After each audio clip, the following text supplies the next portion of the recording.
You're listening to the We Are Libertarians podcast network. Find all of our shows at wearelibertarians.com.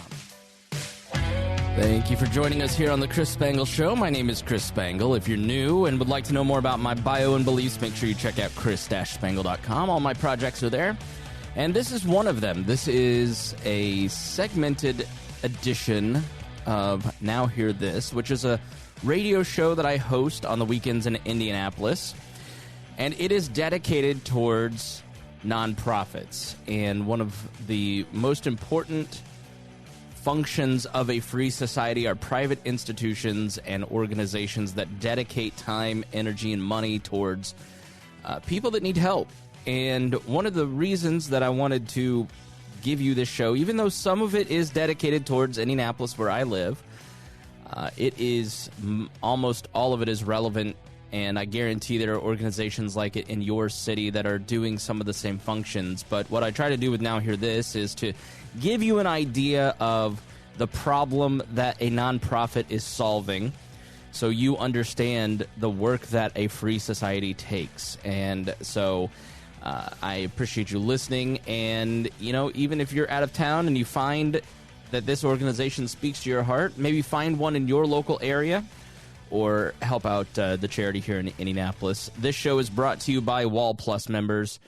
You're the reason, Wall Plus members, that this network is going strong, is growing every single day, and offering a different vision for the world than most other podcasts and political ideologies, really.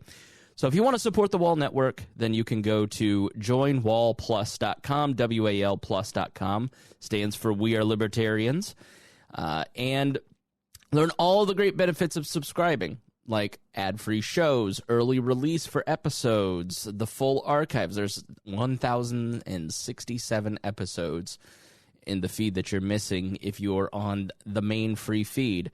And we just want to thank all of our Wall Plus members.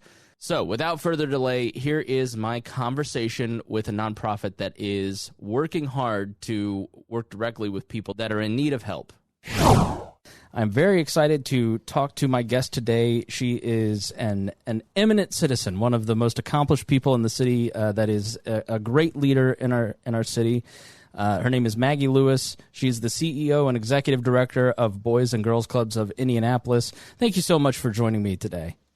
Thank you, and thank you for that warm welcome. No, absolutely. I've followed your career for a long time, and you do so many great things for the city of Indianapolis, and we are so happy to have you here on Now Hear This. We're here today to talk about the Boys and Girls Clubs of Indianapolis, and let's start with what is that? We see the signs around. You may have heard of the organization, but what do you do exactly? Yeah, so Boys and Girls Clubs of Indianapolis, one, we have been around for over 125 years in our great city of Indianapolis. Our mission is simple, to serve the kids that need us most. We will do whatever it takes to ensure that our kids are successful, productive citizens in our community. And so that support and what that looks like varies. But again, at the end of the day, we want to serve the kids in our city that needs us most. How did the organization get started? So like a lot of great organizations, it actually started by some amazing women who saw a need to serve kids in our community, wanted to ensure that they had the tools that they need to be successful, that they had a place where they can go and be safe, a place where they can go and receive that mentorship, that support that they needed. And not because the family wasn't intact, but we find that in a lot of different communities, parents and caregivers are busy taking care of the bills, going to work, going to better themselves so they can be a better provider. And so our kids are often left at home by themselves to fend for themselves. And so the Boys and Girls Clubs comes in and provide that after school care for the kids in our communities. So what does that look like for your typical member that comes into one of your programs? Tell us about some of the programs that you run. So again, we are after school provider. So after school, kids are dropped off at the Boys and Girls Clubs. We have 12 locations throughout our great city. We provide meals. And so oftentimes we know that our kids are faced with a lot of different challenges. We want to offer these programs, but first we want to make sure their basic needs are met. And so we provide meals to our kids. when they come into our space. We provide academic programming. So we want to make sure that our kids are getting help with their homework, that they're getting the tutoring that they need, again, to be successful in school. So lots of programming around academics. Also, healthy lifestyles. We want to make sure that our kiddos are healthy. We want to make sure they're making healthy choices with their foods. We want to ensure that they're being physically active. Oftentimes kids like to play video games, and I'm not knocking video games, but when I grew up, we were out running around playing tag and playing kickball and what have you. So we want to make sure that our kids are healthy and physically active. And so those are the types of programs that happen in our space. We also offer arts programming. We do programming around food, you name it. Again, we try to provide a lot of different programs for our kids to keep their attention, because we recognize there are a lot of different things competing for our kids' attention. And so we want to, again, provide that safe space and give them activities that keep them busy and active and off of the streets.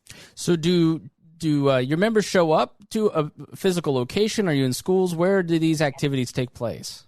So we have 5 standalone clubs that we like to call, but then also we have 7 school sites where we have great partnerships with Warren Schools, IPS, and a charter school here in our community. So for the school sites, it's really easy. When that school bell rings, they just come on over to a space where our team is there welcoming them and keeping them busy. But then we do have those 5 standalone sites in neighborhoods that we believe that truly needs us. And so they're dropped off at the sites. We have one site specifically at 38th and Post Road. It's our newest site. And we believe that community needed a Boys and Girls Club. And so we're there to be a great community partner, but then also located at a place where kids can get to us from the apartments over in that area specifically. We are talking to Maggie Lewis, who is the CEO and Executive Director of the Boys and Girls Clubs of Indianapolis, and their website is bgcindy.org. You can follow them on Twitter at bgcindy. Who is the typical member of one of your clubs? Yeah, so when we say the kids that need us as most, it's young people anywhere from the age of 5 to 18. Again, parents are often working, going to school, need that extra support for their families. So we become that safe place for families for mom and dad to go off to work, to go to school and do what they need to do. And again, 5 to 18 years of age are the kids that we serve. We here recently created a program for what we call Opportunity Youth from ages 16 to 24. Somewhere along the path, they've gone the wrong direction. They feel like they've gotten off the beaten path. And so we have the Pivot program, again, 16 to 24 years of age, for kids who maybe dropped out of school, have gotten in trouble with the law, and just need some help rethinking what life could be. So we are also serving that age group as well, which is a little bit different than what we've done in the past. But again, we felt like there was a need in the community, and Boys and Girls Clubs, along with the city of Indianapolis, Employee Indy Cafe, came together to create this opportunity for these youth specifically. Can you give us some specific examples of, respecting privacy, but give us some reasons for why that particular program was necessary? What are you seeing out there in your work that our listeners ought to understand about the need for that program? So when we talk about Opportunity Youth, we're talking about, again, kiddos who may have dropped out of school for whatever reason, who have found that they needed to help support their family members, have gotten in trouble with the law. We know that African-American males in our community specifically have dropped out of school at a higher rate, have to deal with unemployment at a higher rate. And so again, with that type of information in our community, we felt like we needed to come together and create some support and programming around to help them rethink what success looks like and what life could be. Again, when kids drop out of school and find themselves caught up with the law or getting in trouble, like there's got to be someone to come alongside them and help them rethink what life could be. Do you have some examples of folks that have come out of the Boys and Girls Club and some of these programs, be it that specific one or others, that highlights your work, the importance of your work that really helped set someone up for success? Again, no fault of their parents' own, right? Parents have to do what they need to do to take care of their families. We often have young people who just don't have that mentorship. I can think of one young lady right now. Dad was out work doing what he needs to do. She was at home, oftentimes by herself, joined the Boys and Girls Club at a young age and stayed with us through high school. Got to the point where she's like, I want to go to high school, but I know that I can't afford it. My father can't help financially. And so the Boys and Girls Club, because we have scholarship money and because she's been a member for such a long time, we were able to help this young lady go to college. And so she's at school, she's thriving. And because of that mentorship and that support, we were able to step in and help her family get this young lady through school and off to college. And we're very proud of that. And there, again, when I chuckle, my team chuckle when I say we do whatever it takes to ensure that a child is successful and are able to identify what success looks like. That's what I mean. Like, we will stand with a child and that family through as long as we can. And then again, when they turn 18 and they're figuring out what's next, we're going to be right there with them to give them the support and the tools that they need to be successful. Well, that is great. So if someone out there is listening to this and wants to involve their child in your program, how does one go about that? So you can give us a call at 317-920-4700. Again, 317-920-4700. You can also email us, I'll say check out our website. It's probably the easiest, www.bgcindy.org. Again, we're easy to find. Look us up. And again, we offer a program at such a low rate. So for the school year, it's $25. But if a family says we can't afford that $25, we will waive that $25. We just want to be a support to this community and to our kids. Now more than ever, we feel like our children need us. So I started this program a month before the coronavirus pandemic hit, and that has taken up the majority of the discussion, just seeing how our community has responded to the pandemic. And I have seen some amazing things come out of these conversations and the social entrepreneurial spirit, so to speak. How have you adapted to the pandemic? How has that changed your organization? What are you doing differently?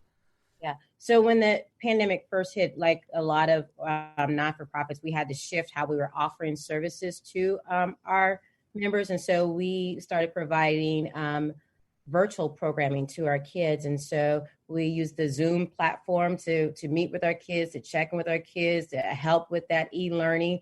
But one thing that happened, what we noticed immediately, our kids would sign up, but they didn't have the tools that they needed to participate in. For example, we would have them sign up to do an arts program, and then we realized, wait a minute, they don't have the paper or the scissors or the paste. And so we had to quickly go get some donations and get some support and then drop off materials to our kids on their doorsteps to ensure that they're able to participate and get the best out of the program that's being offered. We also realized, like, hey, they were jumping on Zoom and then they were talking about being hungry. So with a lot of support of the community, we started dropping off food boxes at our members' homes. Again, doing whatever we needed to do to ensure that our kids and our families knew that they were not alone.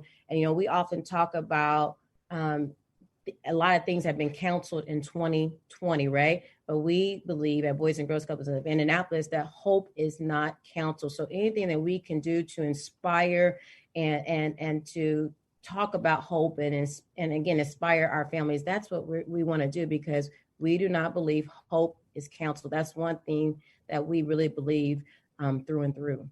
Sounds great just to have that lifeline, somebody checking in and just making sure folks are okay. Absolutely. And we as adults need that, right? We need to know that there's somebody willing to stand beside us or come alongside us and just hold our hands and help us through this. And so that's what we do at Boys and Girls Club. That's why mentorship is so important in our community. Kids need to know that there's an adult that loves and cares about them. So obviously, everybody's shifting to fundraising events. Those are incredibly important for any nonprofit. So tell us a little bit about the virtual Youth of the Year Blue Door Gala. So now more than ever, we believe it's important that we celebrate our youth. I just talked about hope being canceled and a lot of things being canceled in 2020. But again, we believe hope is not canceled, and we need to celebrate our kids, our babies now more than ever. So every year, we select a Youth of the Year. It's our opportunity to bring all of our kids together and celebrate the good things that they're doing in life, right? Oftentimes we hear about the bad things kids are doing, but this is our opportunity to celebrate them, whether they're doing great in sports, whether they're doing well in academics. We just want to stop and pause and celebrate our kids. And so on November the 11th, we're going to announce our Youth of the Year. Again, it is a fundraiser. And like many not-for-profits, fundraising has gotten challenging. And so the feel of our gala will feel different. However, the purpose is still the same. We want to celebrate our kids and thank them for all the great things that they do too in our community. So that event is going to take place virtually November the 11th from 7 p.m. to 8 p.m. All the information, again, is on our website, and you can sign on to this event. It is free, but we are asking for a donation of $150. But again, if that is too steep for you, we're asking for a donation. Again, any amount that you can give would be greatly appreciated. Final question to Maggie Lewis, who is the CEO of the Boys and Girls Clubs of Indianapolis. What is the one thing you see every day in your work that you wish everybody understood? That our kids are amazing. They are amazing. Again, oftentimes we focus on the bad things that kids are doing, but we have great young people in our community, and we do need to celebrate them. It's often like with everything that's going on in the world, from the pandemic, the politics, all that negative stuff. We have some amazing kids that deserve our attention. And I promise you, they make everything feel so much better and put things into perspective like no one else. Maggie Lewis, CEO and Executive Director of the Boys and Girls Clubs of Indianapolis. Their website is bgcindy.org. Be sure to check them out. Thank you so much for joining me. My pleasure. Thank you. Thank you for listening to Now Hear This. I'm your host, Chris Spangle. If you missed any portion of our program, you can listen on our website, nowhearthisindy.com. If you'd like to have your organization featured on the show, please email Gabby at nowhearthisindy@iheartmedia.com. Thank you for listening, and we will be back again next weekend with Now Hear This.